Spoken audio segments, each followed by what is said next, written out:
Hi, my name is Arun Singh and I'm a Chief Economist at Dun & Bradstreet India. Today we are going to talk on impact of budget announcement in February on MSME sector as a whole. If you have any questions, please write to us at india@dnb.com. So we'll start from looking at a size of MSME in India. In India, if you look at overall economic entities, we have estimated something around 81 million economic entities.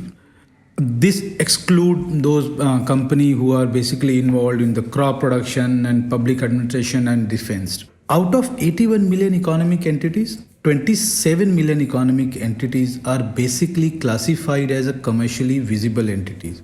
These commercially visible entities basically employ at least one labor and they operate out of permanent establishment.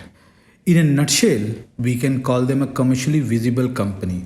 So in India, we have something around 27 million economic entities, which we can call them company. And when we draw a distribution around these companies, we found that 99.9% of these economic entities, that's a 27 million, are from micro, small and medium enterprises. Rest 0.01% is basically large company. When you look at economic rationale or importance of this 99.9% of 27 million economy, which we call them MSME, they contribute something around 1/3 to the GDP. And remaining 0.01% large entity, they also contribute something around 1/3 to the GDP. So we can understand that the sheer size of MSME, but the contribution is very less in India. In order to enhance the contribution, government have taken series of measures last many years to promote their growth. Unfortunately, something did not work well and the contribution did not improve significantly. If you see recent, the government targeting to achieve 5 trillion economy by 2025, and in that they're targeting MSME sector's contribution from currently 1/3 to 1.5 in next 6 years. Which means if you look at incremental contribution to the GDP, 75% of incremental GDP in next 6-7 years should come from MSME sector as a whole, which means the target is huge and it's considerable, which means government has to come up with the action plan to ensure that the obstacles and constraints faced by MSME sectors are removed so as they can grow and prosper. In last 10 years at DNB, we are looking at various constraint problem faced by MSME. So there's 3 repetitive constraints they cited, which as a service provider, as a government entity or various stakeholder, if we resolve, we are creating an enabling environment for them to grow. These 3 chief complaints by MSMEs are, first one is access to finance. This is the single most and one of the biggest constraint MSME sector as a whole faced today. The second chief complaint is basically cluster development. We need whole ecosystem around how to develop a cluster in India. And third chief complaint they had, the access to the market. Now, if you relate the budget announcement this year, they try to address some of the constraint through various set of announcements they have done. So there are many announcements government have done in the budget this year. We can combine into 4 broad categories of announcement and we can see how they are going to help MSME sector as a whole. The first and foremost announcement by the Government of India to amend Factor Regulation Act 2011 to extend invoice financing to MSMEs via NBFCs and recommendation for app-based invoicing financing loan products is huge announcement, is a great announcement. I think it's going to play a bigger role in enhancing the supply chain finance in India. So if you look at the chief complaint MSME have cited, and they're repeatedly citing, the first was access to finance.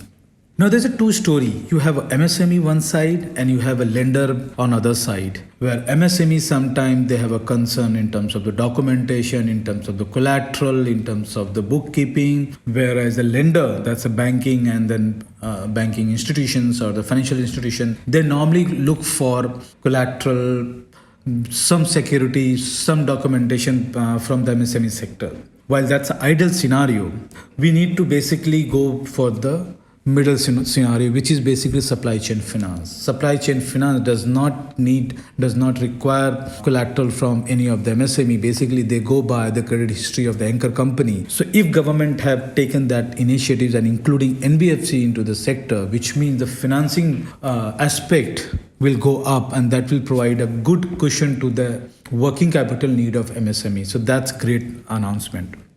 Unfortunately, supply chain finance in India is less than 1% as of now. So that's a good announcement for MSME sector as a whole. Now, the second most and critical announcement, which will basically provide some push to the global value chain and participation of MSME into the global value chain. That's the announcement is basically a NIRVIC scheme. I hope government, since they have announced now, I hope government will implement quickly as soon as possible. Now that basically targeting for higher export credit disbursement, enhanced insurance cover and reduced premium for a small exporters. That will help MSMEs to participate in global value chain.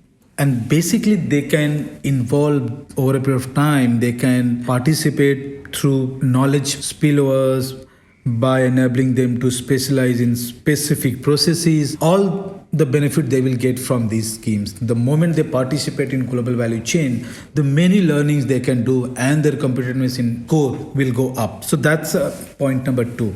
Now, the third is basically along with NIRVIC scheme, there's a proposed extension of handholding support to MSME for technology upgradation, research and development, and business strategy. That's again is very good move, because at this point of time, when it comes to the research and development, whether it comes to the technological advancement, the MSME in India today need handholding from the government in terms of the financing, in terms of the setting up the roadmap, in terms of setting up the overall ecosystem. They need handholding. So if government announced that, I think that's a great initiative. I think one should leverage on that. That's the third announcement. The fourth announcement was basically setting up investment clearance sale.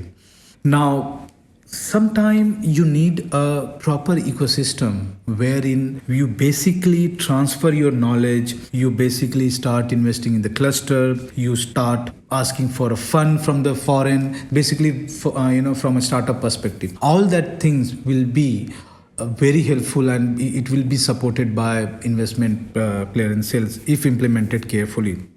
I think these are the 4 broad announcements which we believe, if government implement carefully and in a time-bound manner, will help MSME in the long term, and it will certainly help MSME to contribute even bigger share in the GDP next 6 years by end of 2025. Apart from that, I think there are many announcements which will impact MSME sector as a whole. Indirect announcement, whether putting money into the infrastructure sector, putting money into the road sector and the social infrastructure, all that will have an indirect impact on the MSME sector going forward. These all are impact which we envisage, which we see that is going to impact MSME sector going forward. And all that, whatever government have done, is really good for the MSME sector. Thank you. For more information, please write to us at india@dnb.com.